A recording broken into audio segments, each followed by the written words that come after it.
Without further ado, I'm going to introduce to you a legendary broadcaster in his own right, who wrote the bestseller on rock radio, Rick Sklar. Rick, come on up.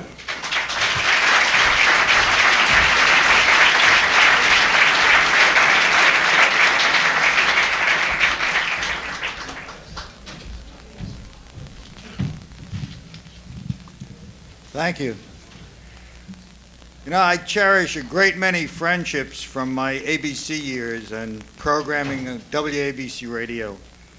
Of all those friends, there's no one that I have more respect or admiration for than our speaker today.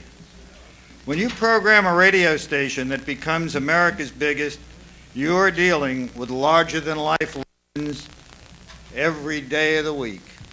High-priced disc jockeys and their agents, record company presidents, corporate board chairmen, but nobody told it straighter, right from the heart, like it is, than Howard Cosell.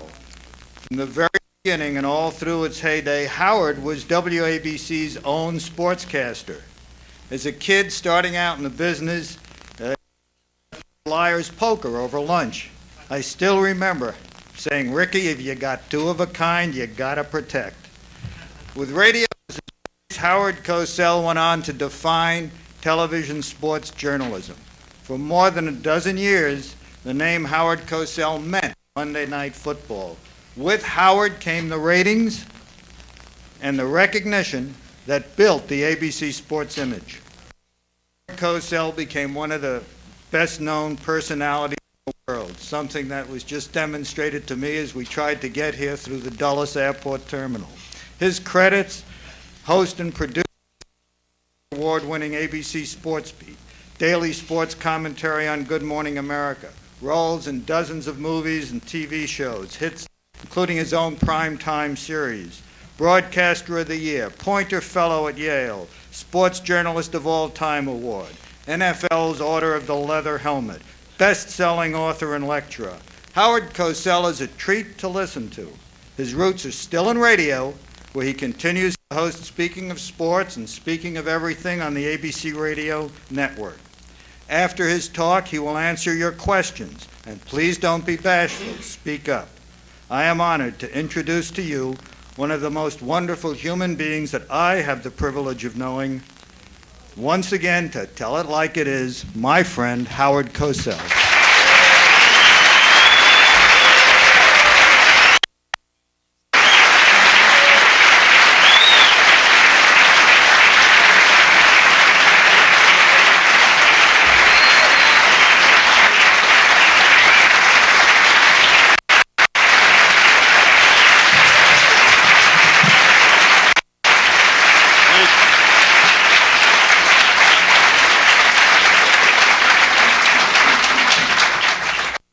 Thank you very much. In spite of the splendid introduction, almost too approving, I still wish I had a tough act to follow. But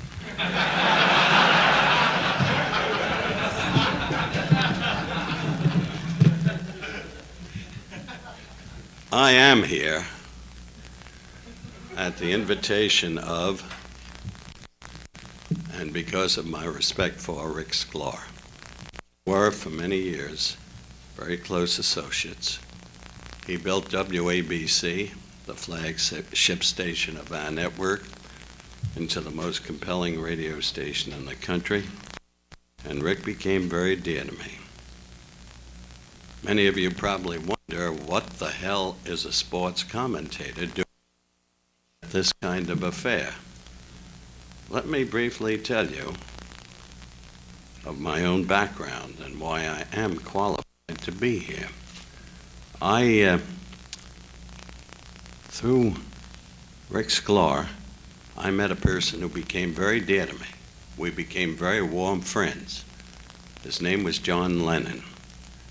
And I don't know how many of you know this, but the news of John Lennon's assassination was brought to the American people on Monday Night Football from the Orange Bowl, and it shocked the nation. but it somehow seemed appropriate that I be the one to do it. A man who is one of my closest friends in life and who is, in a very real sense, Mr. Television, named David Wolper, while doing the movie that he made not too long ago on John Lennon, wanted desperately to open the show with Monday Night Football and me recounting the assassination of Mr. Lennon, but it just didn't work, and he talked to me about it. To me, I said, it doesn't work. You can't open the movie you're making about John with Monday Night Football. But John and I did become very great friends.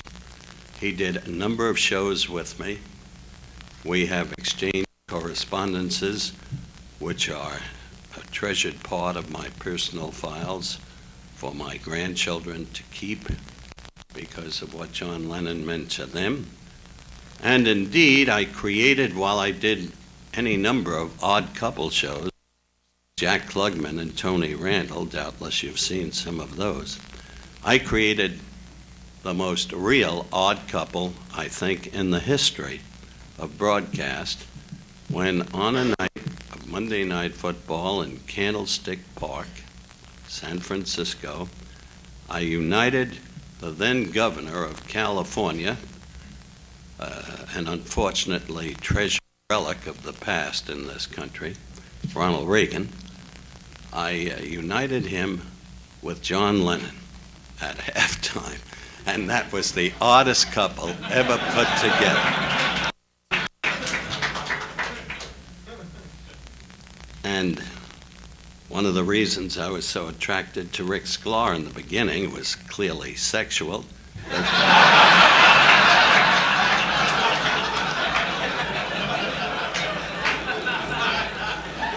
There was something in the way he moved.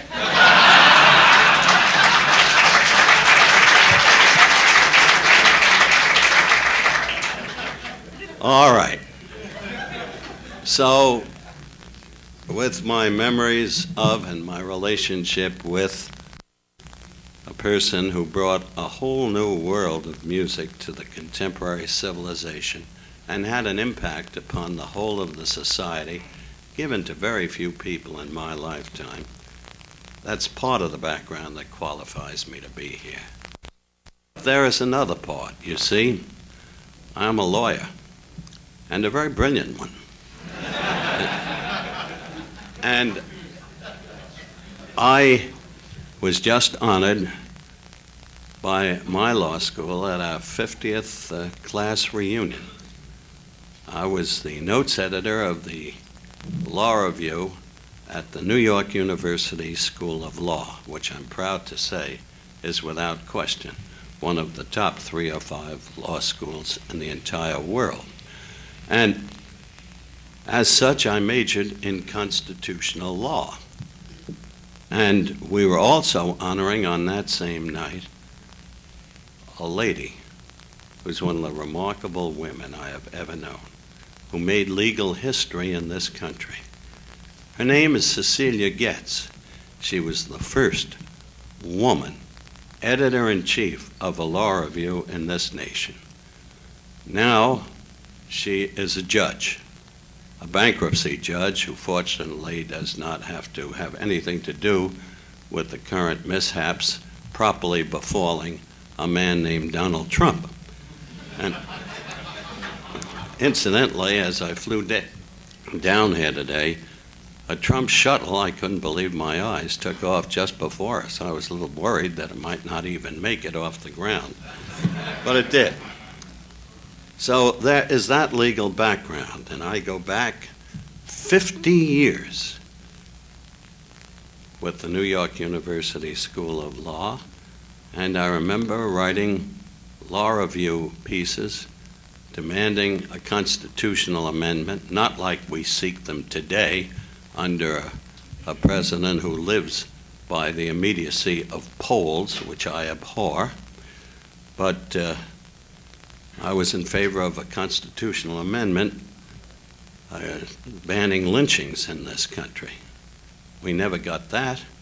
And in some ways, there are still lynchings in this country. But again, that's part of my background and part of why I'm qualified to be here. Now I want to talk to all of you about the world today and the terrible problems that beset us all. Suddenly, you read about friendly fire. Friendly fire destroying our own people in Panama. Should we have gone into Panama? Were we right to do it?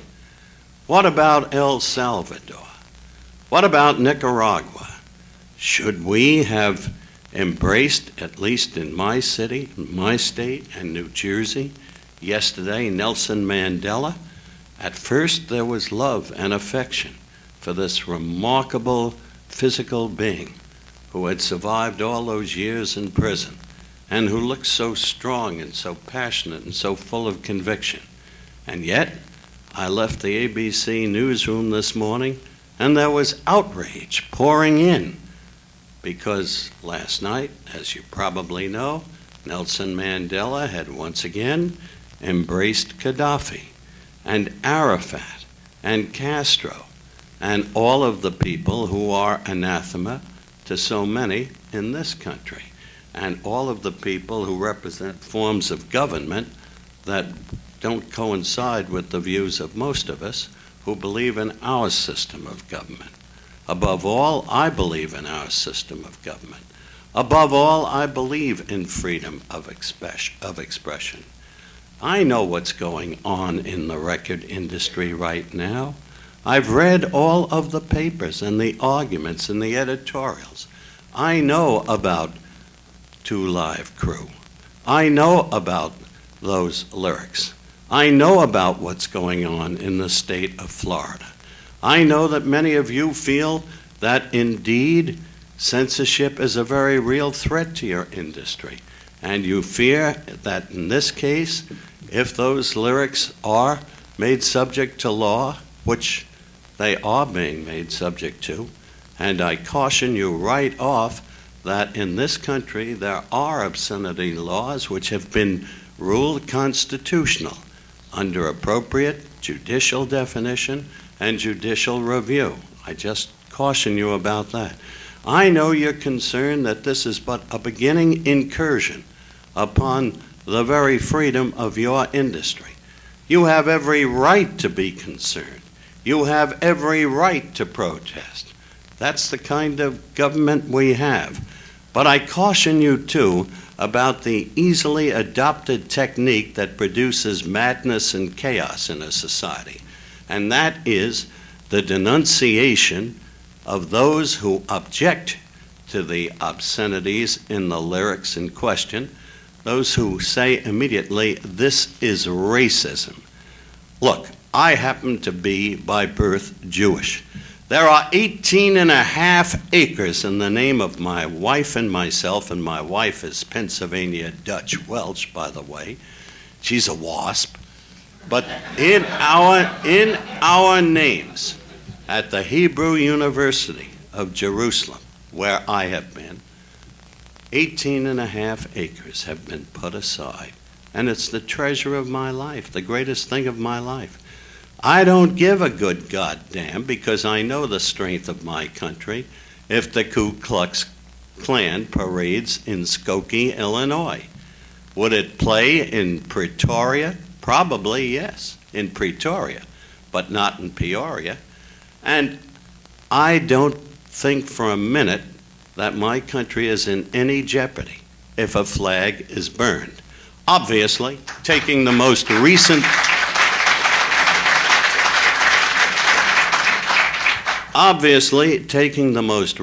poll, as President Bush does, and an imbecile named Sununu, who's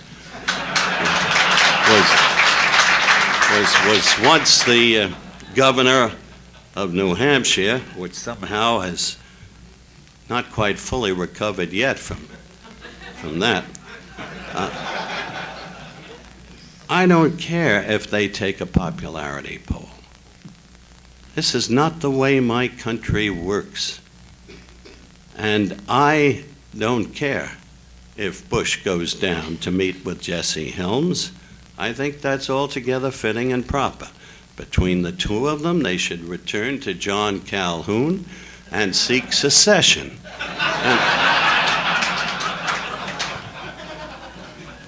I care about, as passionately as every one of you, the freedoms in this country. But I caution you that while you have the right to speak your mind, as I do and as I'm doing here without fear or favor, I mean, I've even spoken my mind with a man named George Steinbrenner, who will shortly get his just due.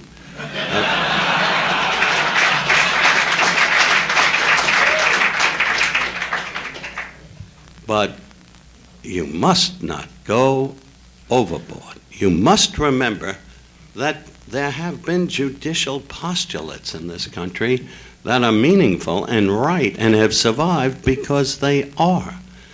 When Mr. Justice Holmes wrote the classic decision, freedom of speech does not mean freedom to cry fire in a crowded theater, he was pointing out in the most eloquent way possible that everybody's personal freedom must remain intact, but at the same time, everybody's personal freedom is subject to qualification with regard to the greater freedom that applies to the total group that is this country.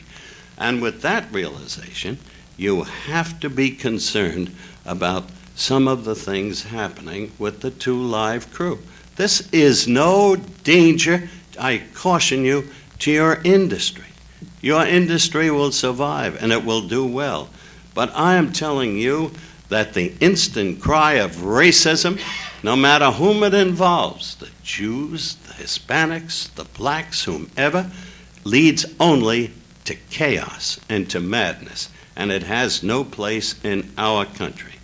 I am telling you also that, look, when one thinks of censorship, I abhor censorship, but I also believe in standards, and I also believe in duly adjudicated standards. I despise the National Football League. Nobody knows it better than I do. It's a duly adjudicated illegal monopoly. It is against the public interest, and as long as I've got the breath of life in me, I will fight it. I had the breath of life in me when I fought for the greatest athlete, bar only one other I have ever known. I saw him get it in the foulest way possible. I fought for him. I got letters threatening my life every day here in this country. Threatening my life. Letters that would begin invariably, "You nigger-loving Jew bastard, you're gonna get yours." And I was fighting for due process of law. I was fighting for a man who is one of only 2 athletes ever to be in the American history books. And that man was Muhammad Ali, today a tragic figure, brain damage beyond repair. Are you going to read the truth about him? From whom? The boxing writers who live off it, who keep it going? No, you won't get it from them. No way. The other man, of course, was Jackie Roosevelt Robinson. They're the 2 athletes in the history of this country who transcend the sports tomes. They're in the American history books. And I'm proud that those 2 men have been such an integral part of my own life and existence. I suppose what I'm really talking to you about is what this country is all about. And it transcends the immediacy of your respective fears about 2 Live crew, about censorship in your industry. I'll tell you what I'm really talking about. There was a president of the United States who no longer is in the memory favor that he once held. His name was John Fitzgerald Kennedy. Maybe his greatest contribution was a remarkable book that he wrote, which led to a truly great television series. It was called Profiles in Courage. And one of the principal figures in that book was a man named Daniel Webster. I don't know how good you are in history, any of you, but Daniel Webster was once one of the principal political figures in this nation. And he was involved in a number of highly controversial decisions. One, the Dred Scott case. Some of you know something about that.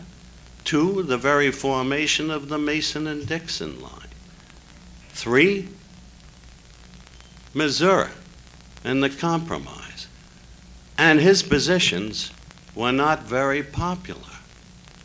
And he reached a point of unpopularity in this country, and this is what Profiles in Courage was about, where he took his life in his hands if he walked out in the street. They wanted to kill him. We didn't take a poll then that would have provided a constitutional amendment to cause his assassination. We lived through it.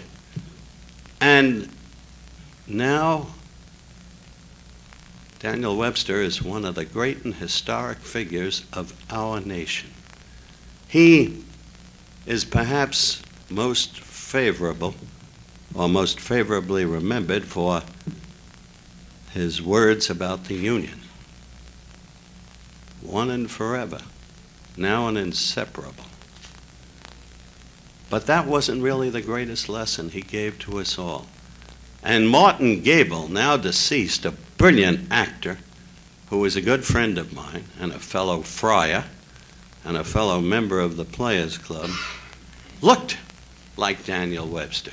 If you were to come to New York and see the statue at Central Park, you'd see what I mean.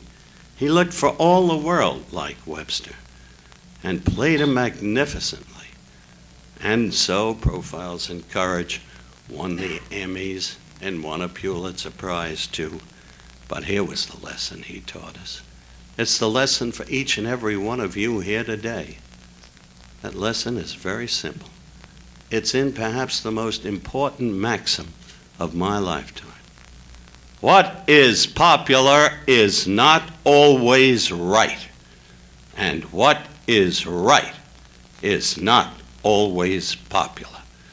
That's what you've got to live by now in our country today, with all of its problems, with the great turbulence that surrounds us all.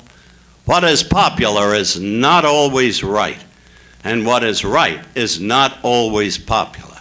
The important thing is that you live by your principles, that you stand up for them, that you express your opinion freely.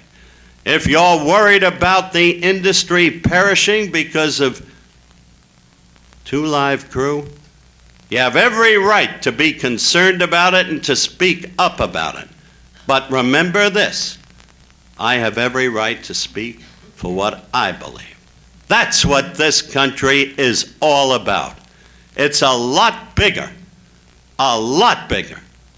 than any one of us individually. And in the long run, it works. I've had vivid evidence of that in my own life and my own career. And that's why I'm here today. I came down here deeply concerned about all of you, deeply concerned about your concern about your industry. But looking at your faces, I know, I can tell that I have reached you and that you understand transcendentally what the basics of this country are all about. I thank you very much for listening to me. It's been my pleasure.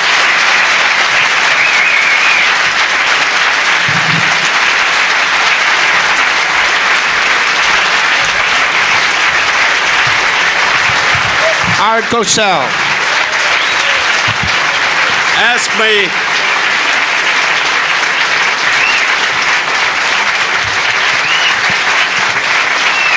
All right. Thank you very much. Stop. Now I'll take questions from the floor. Ask me anything you want. You'll get a direct answer. Let's go. Yes. What would you like your legacy to be to generations down the road? My legacy? I'd like that to be given by my wife, my 2 daughters, and my 5 grandchildren.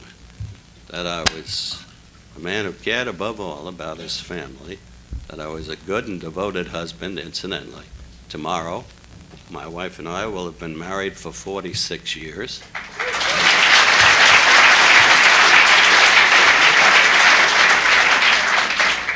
And that's all I've ever wanted to be. I'm not worthy of a legacy in the terms in which you state them. Only George Steinbrenner is. Is he going to get tossed out? I believe George Steinbrenner will be suspended. He hired 2 very noted criminal lawyers today. He'll strike out at anybody, even including me, if it serves his purpose. That's his prerogative, as I said. I'll outlive Steinbrenner.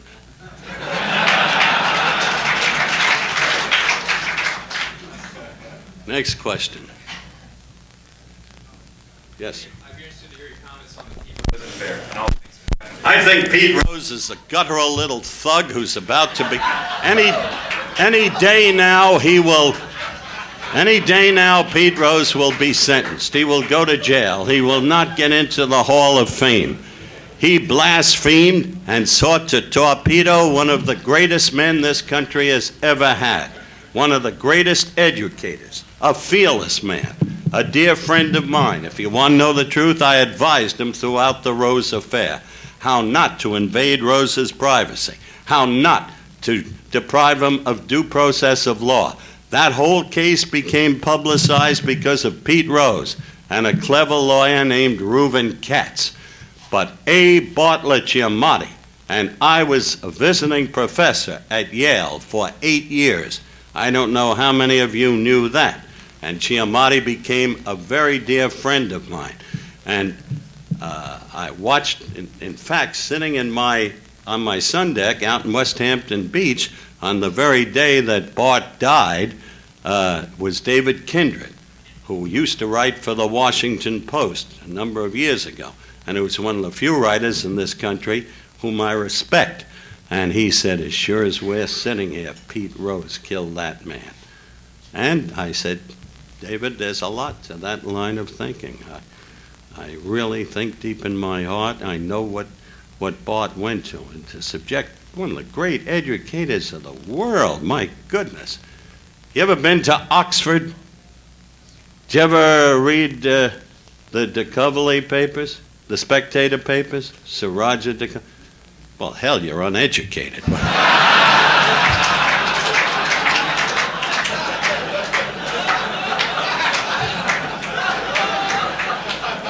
Yes? On the field, your comment about not belonging in the Hall of Fame, I have to disagree. No, I don't believe that criminals belong in the Hall of Fame. Now I want to ask you a question. Your statement, and you're entitled to make it. Remember my speech. That may all be well and good, my friend. But did you ever read the rules for admission to the Baseball Hall of Fame? I think the hall's full of guys that have done a lot of funny things. Oh, that's a great argument. I love that. Now you immediately resort to the notion that 52 wrongs make 52 rights. If that's your posture, then I want to debate with you, because you've had your last hurrah.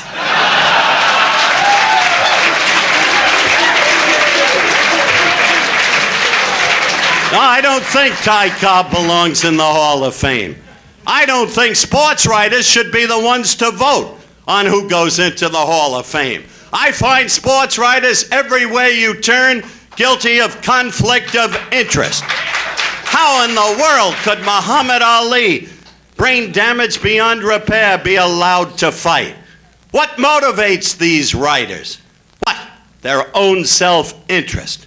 Why is it that Mark Mulvoy, everything I've called for in sports, is now being enacted? Why is it that the publisher of Sports Illustrated has now properly said, no, you can't work for my magazine if you're on television.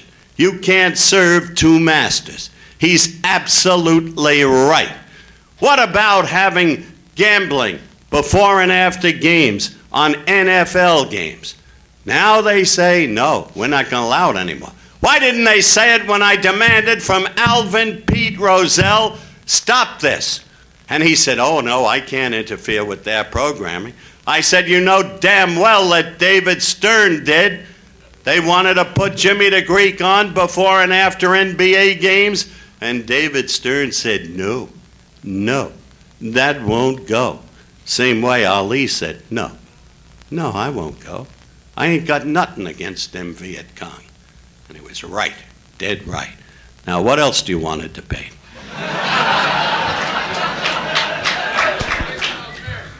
What?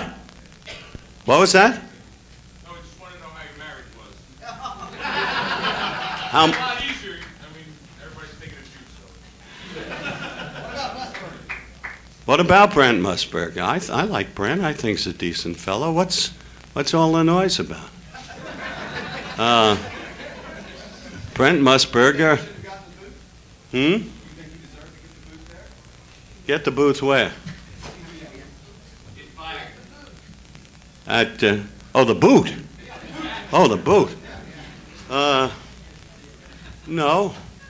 I think Musburger's only problem was ubiquity. He was on everywhere, much too much, but he's a decent chap. And who are they kidding? Only one man allowed him to be shown as much as he was. That man was a man named Neil Pilson.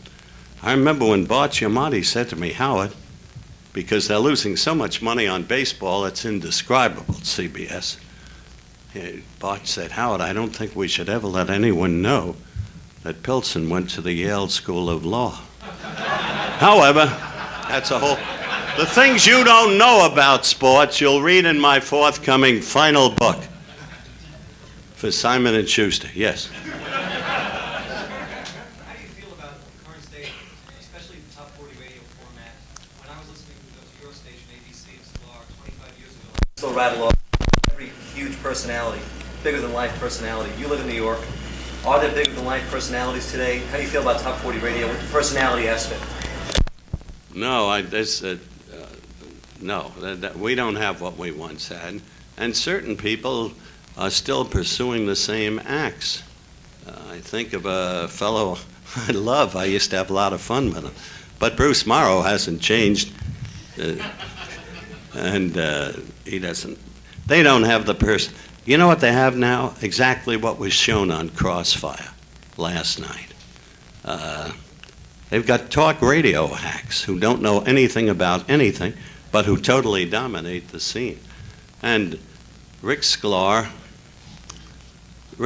should be used in exactly the way he's using himself now, as a consultant to radio, because he understands a way to reach people with top 40 radio. He always did.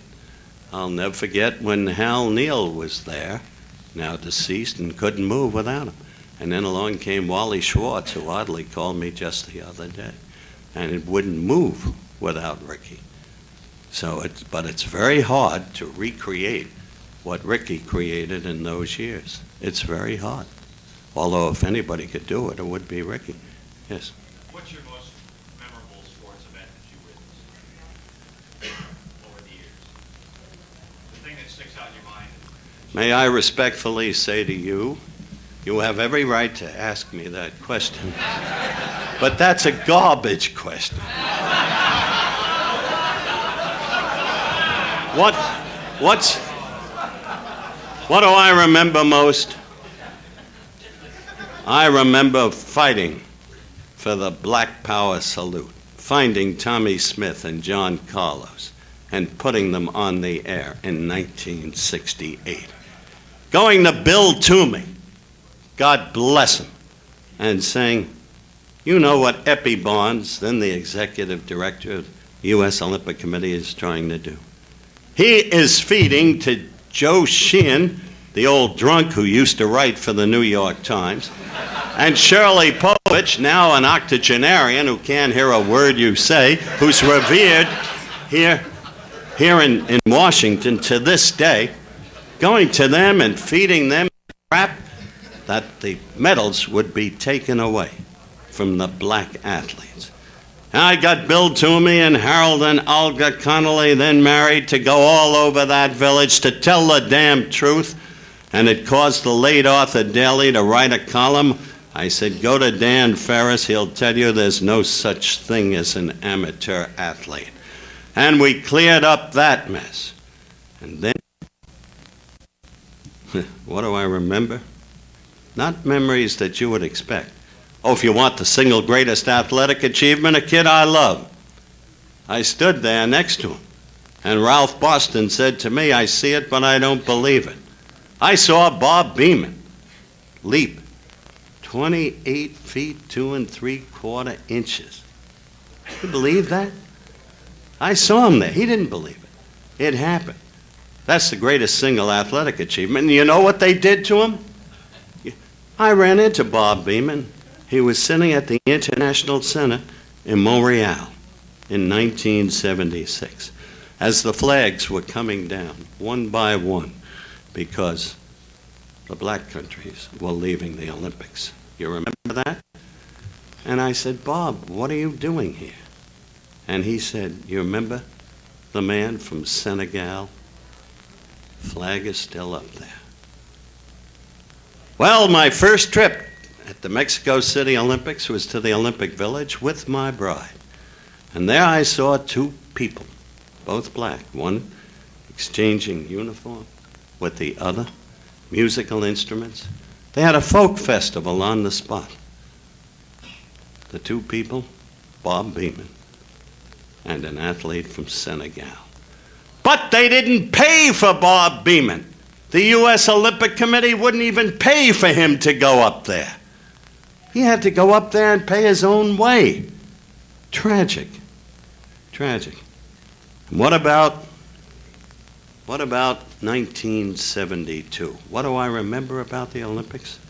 Do you know what it is to be Jewish? To lie on your stomach? To have gotten into the arena when there was nobody allowed in. As a Puma shoe salesman, and I brought in Jim Murray. Did you ever hear of him? Shirley Povich. I brought in the sports writers one after another with Tony Triola, the photographer for Sports Illustrated. We were all presumably Puma shoe salesmen. And it was that day, the morning after, I lay on my stomach for 18 hours, maybe 30 yards from Building 31, the Israeli building. And I'll tell you something, young man. I saw those hooded faces. One of those kids was very dear to me. Came from Shaker Heights in Cleveland, suburb of Cleveland, right? His name was Berger, Jewish kid. Went to Columbia. And then joined a crusade, went over to Israel, became a member of a kibbutz, and devoted his life to that country. He was one of those who was killed. And I lay there that day and I thought about him. And I thought about a letter I had gotten from my younger daughter, who got her master's in journalism from the Medill Graduate School at Northwestern. And a letter she wrote my wife and me. And she wrote, you must come over here before it's too late, before the whole place goes down in oil. You must see this country. You must learn to care about it, as I do. So I take the memory of Building 31. And then I went to the great arena the next day with two dear friends, one now a congressman, a very thoughtful one, Tom McMillan, and always my wife, and Doug Collins, now an announcer. And we left together with the words of Avery Brundage ringing in our ears. Let the games go on. Avery Brundage. There was a time, as I said on the air that night, for Avery Brundage. It was the time of William of Orange. Those are the memories I take. The Olympics above all, not just the work I did there, but we had a great president, very dear to me, spent the last night with me in Munich when I didn't cover the basketball in Munich, but I did finally for Frank Gifford. And then in the studio that night, I had to take over. I didn't want to, but I had to.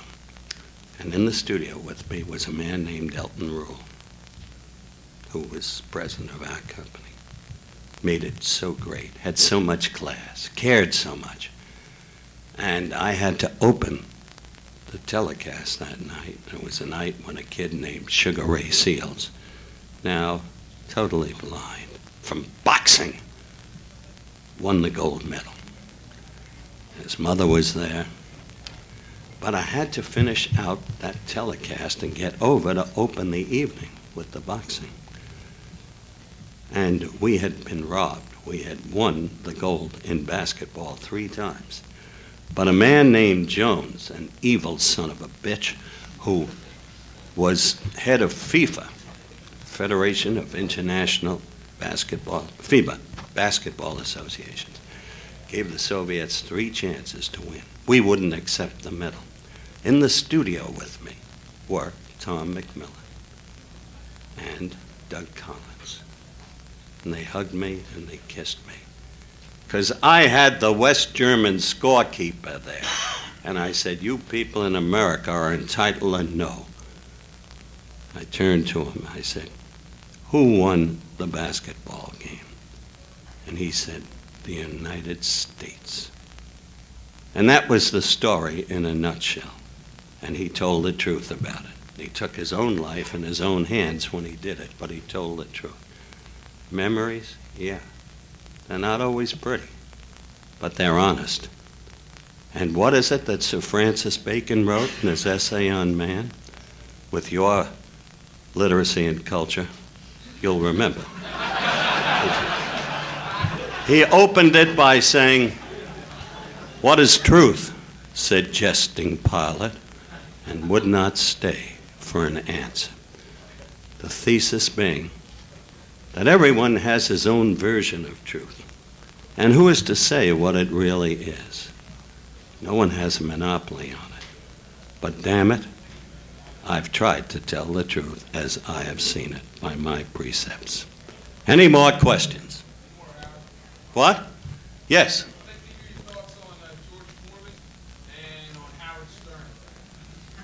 Who is Howard Stern?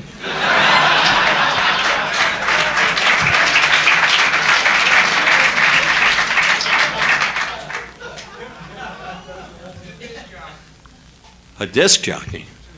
I don't think that Howard Stern is a person that will be legitimized in history. Let me tell you about George Foreman.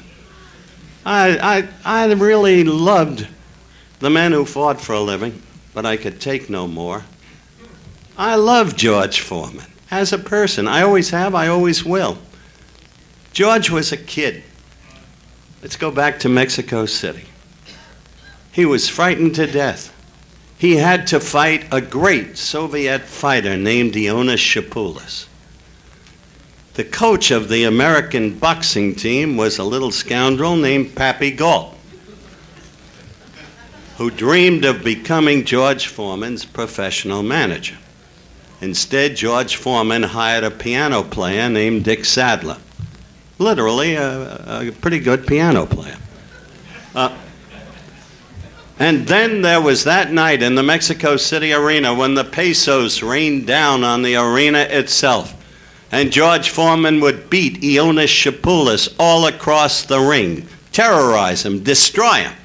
And he would become the Olympic heavyweight champion. Quickly, to seize the event, Pappy Galt jammed a little American flag in George's hand. George didn't even know it was there. And when he held the hand up, he didn't know what he was doing.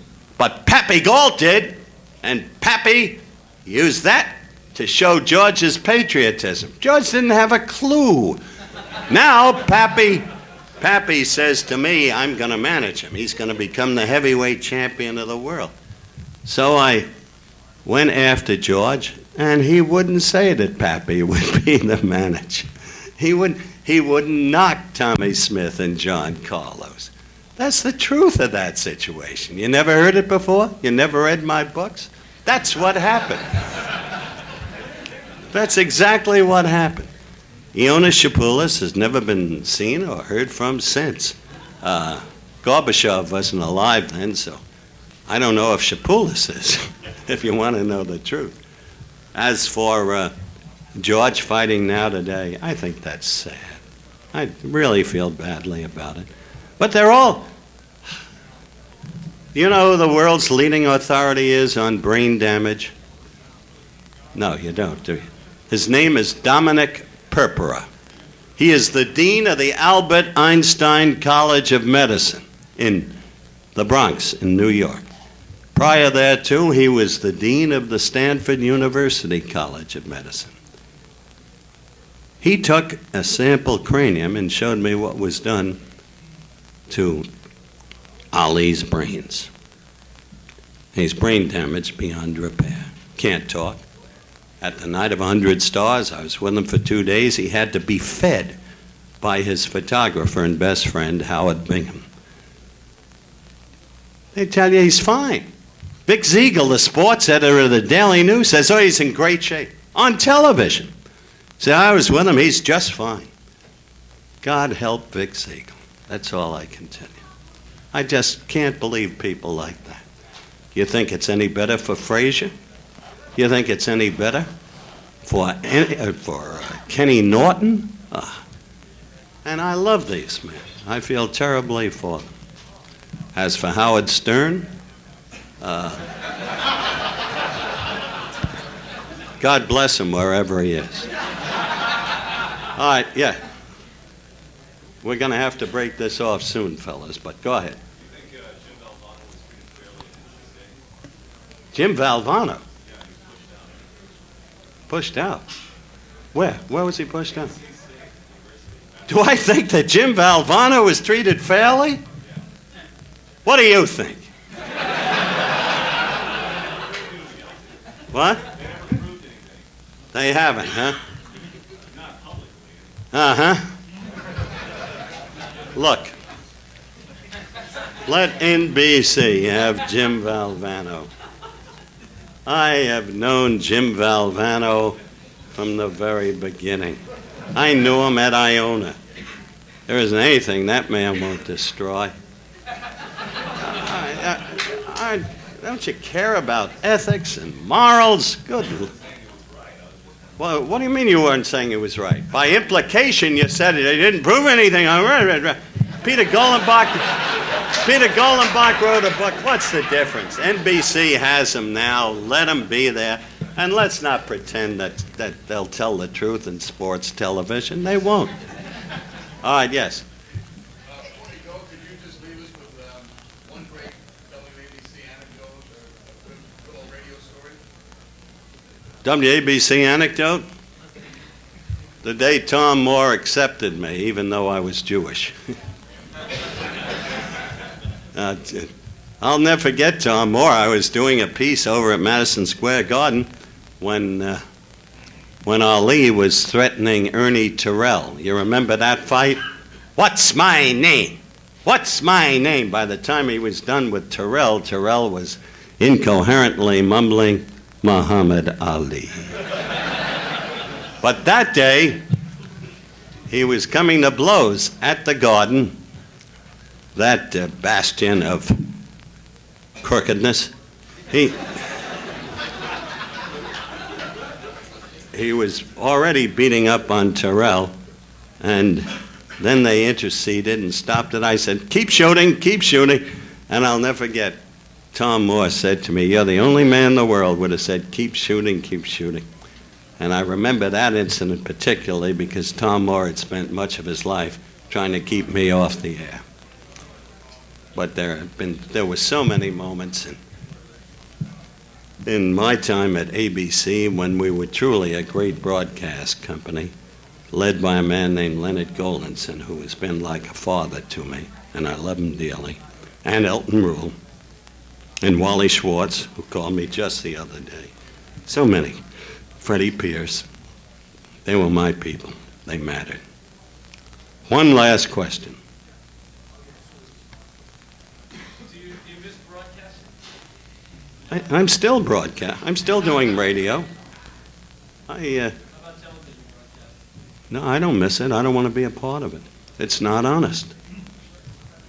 Why would I? Everything I stand for, it's not. It's at the nadir of its whole existence, in my opinion. Man called me up the other day from HBO. I'm so-and-so, and I'm doing a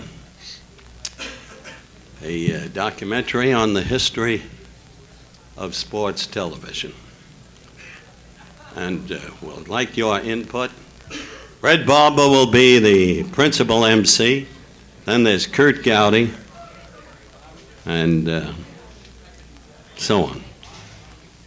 I said, why do you call me? What do you want from me? Well, he said, you played a part in it. He said, I've gone to Dennis Lewin and Neil Swanson of ABC Sports to get the footage. I said, forget me. I don't want to be a part of that. From the day Neil Swanson came to ABC, he's dedicated his life to trying to prove that I never existed. That's his right. It's like my speech earlier. But he'll now wipe me out with the public. There's no way. Dennis Lewin, he was a little kid who couldn't run a production meeting. What do you want to talk about today? Now his life is dedicated to being a pimp for Neil Swanson. Chet Forty wouldn't even let him sit in the production meetings. Whatever problems he had, the man in his time was the biggest talent at what he did in the industry. But so I won't be part of the history of sports television, and I prefer it that way. Okay? Ladies and gentlemen, Howard Cosell.